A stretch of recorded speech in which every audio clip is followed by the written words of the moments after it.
স্বামীজির হিন্দু রাষ্ট্র চিন্তা সংকলক শ্রী একনাথ রানাডেজি ভাষ্যে এবং পাঠে আমি তান্ত্রিক তাপস। বিশ্লেষণ প্রতিভা নশাতাহ সজ্জায়াতে। অনস্তত্ব হইতে কোনো অস্তিত্বের উদ্ভব সম্ভব নহে। যাহা অসৎ তাহা কোনো সৎ বস্তুর হেতু হইতে পারে না। শূন্যতা হইতে কোনো বস্তু জাত হয় না।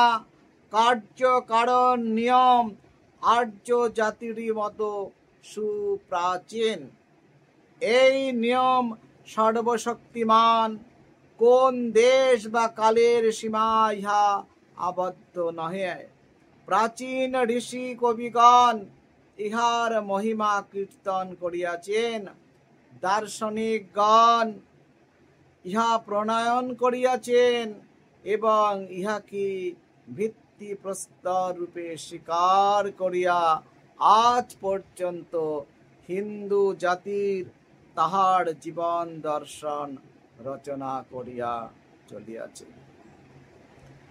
যুগ প্রারম্ভে জাতির মনে ছিল কৌতূহল ও জিজ্ঞাসা।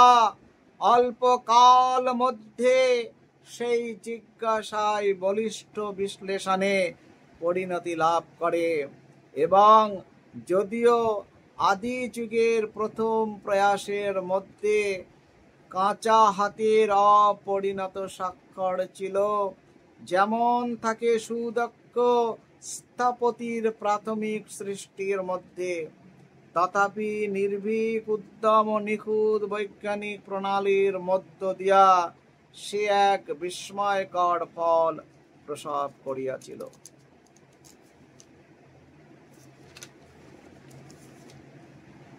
এই জিজ্ঞাসার সাহস আর্য ঋষিদিগকে নিয়োজিত করিয়াছিল যজ্ঞবেদীর প্রতিটি ইষ্টখণ্ডের স্বরূপ অনুসন্ধানে, উদ্বুদ্ধ করিয়াছিল শাস্ত্রের প্রতিটি শব্দের মাত্রা নির্ণয়ে ও পুঙ্খানুপুঙ্খ বিশ্লেষণে, কিংবা ঐগুলির পুনর্বিন্যাসে। ইহারি প্রেরণায় পূজা উৎসবাদির তাৎপর্য সম্পর্কে কখনো তাহারা সন্দেহ প্রকাশ করিয়াছিলেন, কখনো ঐগুলির ব্যাখ্যায় বা বিশ্লেষণে অগ্রসর হইয়াছিলেন, কখনো বা সেগুলি একেবারে বর্জন করিয়াছিলেন। স্বামীজির হিন্দু রাষ্ট্র চিন্তা সংকলক শ্রী একনাথ রানাডেজি ভাষ্যে ও পাঠে আমি তান্ত্রিক তাপস।